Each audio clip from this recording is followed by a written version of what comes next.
Актуальныя праблемы сучаснасці, гісторыя, культура, родная мова і мастацкае слова. Пра гэта і не толькі пісьменнік і публіцыст Навум Гальперовіч гутарыць з вядомымі людзьмі краіны. Вітаю вас, шановныя сябры. Як звычайна, мы пачынаем з цытаты. Жыццё любой жанчыны – вялікая таямніца. Жанчына, перш за ўсё, маці, дае жыццё, працягвае род. Спачатку такі падыход быў у мяне і да Магдалены Радзівіл. Я бачыў ёй сухую пані, якая распараджаецца грашамі, ажыццяўляе маёмасныя справы. Але чым далей я знаёміўся з дакументамі, тым усё больш паўставаў перада мной вобраз незвычайнага чалавека. Яе пакручасты лёс не мог пакінуць мяне абыякавым. Так вось пра гераіню сваёй новай кнігі Валя сённяшні суразмоўца мой напісаў. Гэта Віктор Владимирович Хурсік.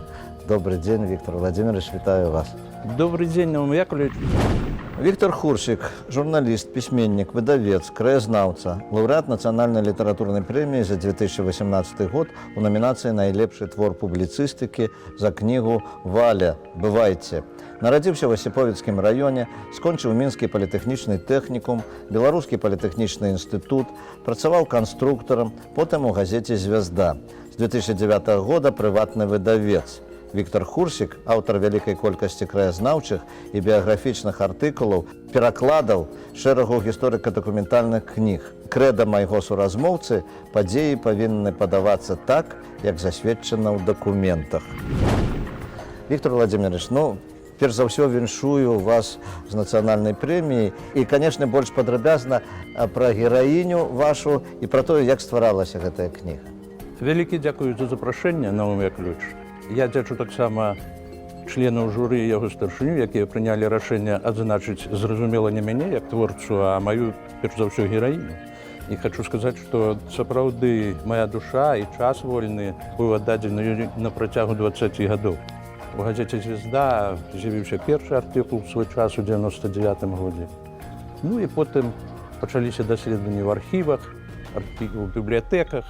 Я пабываў у архівах Кракава, я звязаўся з архівістамі Літвы, я атрымаў дакументы з Санкт-Петербурга, з Масквы, ну і, зразумела, з нашага нацыянальнага гістарычнага архіва. І, зыходзячы з гэтага, я намаляваў дакументальны вобраз гэтай жанчыны, незвычайнай, якую я люблю не толькі як грамадскую дзеячку, палітычную дзеячку, а як і звычайную жанчыну, лёс якую не песціў, якая пражыла цяжкае дзяцінства, якая зведала дамашняе выхаванне, выхаванне строгае, якое рыхтавала яе да сямейнага жыцця і перш за ўсё да шлюбу, што ў 19 гадоў яна і спазнала. Яна выйшла замуж за чалавека, які быў годны яе бацькі. Это быў найзаможнейшы чалавек у Польшы. Пражыла з ім 12 гадоў, нарадзіла ад яго дачушку і ўрэшце хворы пакінуў свет, і яна засталася самотнай. З гэтага часу, з адзіноты, яна ніколі не глядзела па баках, не шукала нейкіх прыгод. Яна аддавала увесь час сваёй дачушцы да той пары, пакуль тую не выдала замуж.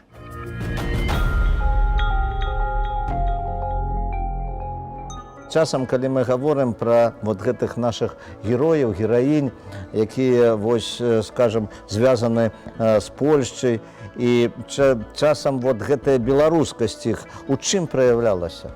Пасля таго, як Магдалена Івановна Радзівіл, пражыўшы самотнай, адправілася ў Лондан і пазнаёмілася з маладым, на 19 гадоў маладзейшым за яе, Мікалаем Вільгельмовичем Радзівілам.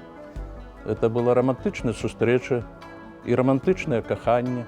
І эта пара, Магдалена Івановна Радзівіл і Мікалай Вільгельмович Радзівіл, скіраваліся ў Санкт-Петербург да таго, щоб і махачы пілы. Адбылася размова, і Радзівілы, цяпер ужо Магдаліна Івановна носіла прозвішча Радзівіл, яны пачалі фінансаваць наша адраджэнне. У 1906 годзе невядомы раней наборшчык з санкт-петербургскай друкарні Марцін Кухта набывае ў 1906 друкарню, у якой пачынае друкавацца газета «Наша доля». То бок, Магдалініна грошы пачалі робіць эту справу адраджэння. Потым пашла наша Ніва, потым з'явілася «Загляне сонца» ў наша ваконца. І да сённяшняга часу даследчыкі творчасці Янкі Купалы не скажуць, хто даў грошы немалыя на выданне яго першай кніжкі ў 1908 годзе. Я мяркую, што это так сама адбылося за грошы Магдаліны Івановны Радзівіл. А вянок Богдановича? А Богдановича вянок это ўжо было пазней, это быў 13-й год. Усе нашы выдаўцы і друкары раскруціліся. Наша Ніва стала на шлях самаакупнасці, але хлопцы таксама былі непростыя і, нягледзячы на тое, што это ёсць, і это добра вядомы факты, грошы на выданне вянка ў іх ужо былі, яны вырашылі з Магдаліны Івановны сціпла ўзяць яшчэ 150 рублёў. На што яна сказала: я, конечно, дам на Максіму вянок, але хочу, каб маё это прызначэнне і мой удзел у гэтым быў нейкім чынам пазначаны, што яны і зрабілі, змясцілі на шмат якіх ужо пазней выданнях. Гэта родавы герб яе лебедзь, які плыве да сённяшняга часу. Ён знаходзіцца на кніжках Якуба Колоса, Тарас Гушча на творы. Ён на Ядвігіні Шана, Констанції Буйло.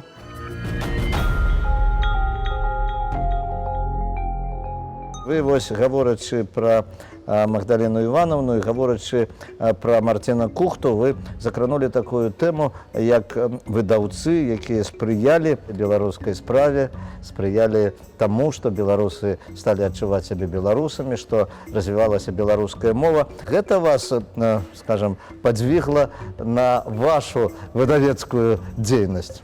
Я вам скажу, што так. Як і ў Магдаліны Івановны, это нешта прыроджанае. Таму што яе адзінакроўная сестра, яна правяла жизнь зусім у інакшым свеце. Я лічу, што як у Магдаліны Івановны, так і ў мяне нешта на генным узроўні адчутае. Я сапраўды, мае кнігавыдавецкая дзейнасць, это у асноўным кнігі на беларускай мове. Краязнаўчыя кнігі. У мяне ёсць серыя з 14 брашурак пра вёскі Беларусі, якія напісалі, скажем, вядомыя ў Беларусі Алесь Махнач, там з Віцебшчыны, з Магілёўшчыны. І это я рабіў не для таго, каб праславіцца, а для таго, каб даць магчымасць выказацца людзям і захаваць гэта ў гістарычнай памяці. Такім чынам я падыходжу і да перакладу з польскай мовы, дзе захоўваецца наша памяць, наша беларуская, не данесена, на жаль, да сучаснага чытача. І тут некаторыя кнігі знаходзяцца вельмі цікавыя, як пра мастачку Елену Скірнут, як пра тое, што рабілася ў час паўстання на нашай зямлі. І шмат іншых, мінскія абразкі, толькі што выдадзена кніга пра 63 год, 1863 год у Мінску. Это маё крэда і маё пакліканне, я лічу. Я не шукаю сябе ў бізнесе кнігавыдавецкім. Сваё жыццё я аддаю справе занатавання памяці, якую я адшукаў, якую ці нехта адшукаў, каб яна засталася для ўжытку далей. Вернемся да Магдаліны Радзівіл. У Осіповічах праходзяць магдалінаўскія чытанні. Гэта, дарэчы, ваша радзіма. Вы спрычыніліся да гэтага таксама? Да, я вельмі сцешаны тым, што ўжо адбыліся трэція такія чытанні. На іх чытаюцца вершы, прысвечаны Магдаліне. Апошнім часам прагучала і вельмі выдатная песня «Гімн у яе гонар», створана мясцовымі творцамі. Там установлены камень, мемарыяльная пліта. Гэта святое месца.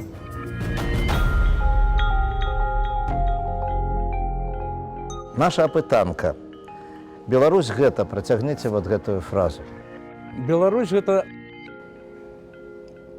тэрыторыя старажытнага народа па нацыянальнасці сучаснай, які завецца беларусам. І Беларусь – это месца пражывання беларусаў.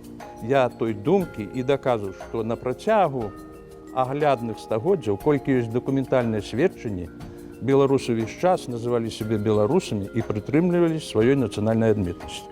Дзякуй. Якія культурныя з'явы, на ваш погляд, будуць запатрабаваныя і праз 100, скажам, гадоў?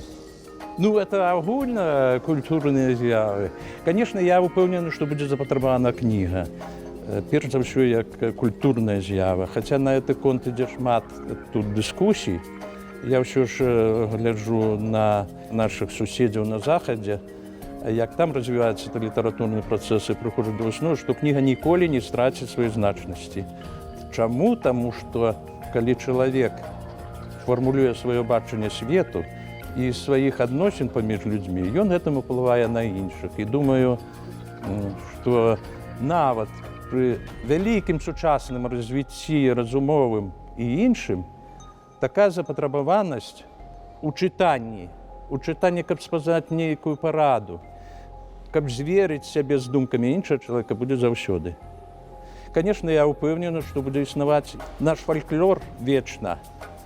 Ён будзе развівацца, мы будзем даходзіць да большых гістарычных крыніц. Ну што ж, дзякуй. Калі б раптам была такая магчымасць, уявіце сабе, з якой гістарычнай асобай вы хацелі сустрэцца? Ну, конечно, я б хацеў пацалаваць руку сваёй даме сэрца, это Магдалене Іванівне Радзівіл. Калі б это адбылося, конечно, я б хацеў яе пабачыць. Што ж, якія 3 кнігі, на ваш погляд, варта было б прачытаць абавязкова кожнаму беларусу? І што вы зараз чытаеце? Зараз на маім камп'ютары успаміны Марціна Матушевіча, это 4 тамы успамінаў. Это быў, ну, калі прасцей, пісар Караля Радзівіла, пані каханку, які засведчыў у 4 тамах успамінаў пэўны перыяд гісторыі. Вельмі цікавыя, пра паводзіны нашай шляхты, пра адносіны паміж людзьмі. Это тое, што я чытаю. Ну, я б, конечно, параю прачытаць кніжку «Мінскія абразкі». Мінскія абразкі як адкрыццё нашай гісторыі зноў жа на падставе дакументаў. Ну, я не ведаю, ці чыталі ўсе пра Гелену Скірын, пра яе цяжкі лёс мастачкі нашай. Я бы вельмі раіў, хаця эта кніга і бібліяграфічная рэдкасць, але зноў жа лёс жанчыны незвычайнай, пляменніцы Напалеона Орды, якая удзельнічала ў міжнароднай выстаўцы са сваімі скульптурамі, і якая так цяжка зноў жа захварэла і згінула. Дзякуй. Апошняе пытанне. Што для вас беларуская мова? Я часам праводзіў дзяцінства у сваёй бабулі у вёсцы ў Пухавічскім раёне і чуў настолькі мілавідную, непаўторную, шчырую беларускую мову. Яна праяўлялася не толькі ў словах, але і ў выразах маёй бабулі, якія іх прамаўляла. Беларуская мова для мяне ўспамін, сродак выхавання маёй унучкі, маіх дзяцей. І ўвогуле яна сродак для сэрца. Я хочу сказаць, што кніга Валія напісана мною не на лацінскай мове, як пра гэта сведчыць загаловак, а на беларускай. І я б вельмі хацеў, каб вы, як заснавальніка гэтай перадачы і вядучы, таксама дакрануліся да чысціні нашай мовы, таму што тут усё на беларускай мове, і самі маглі зрабіць выснову, наколькі гэта прыгожая і багатая дакументамі кніжка. Ну, вялікі дзякуй вам, вялікі дзякуй. А я нагадаю нашым тэлегледачам, што сённяшнім маім суразмоўцам быў пісьменнік, выдавец, лаўрэат літаратурнай нацыянальнай прэміі 2018 года Віктор Хурсік. Усяго найлепшага, да пабачэння, да сустрэчы.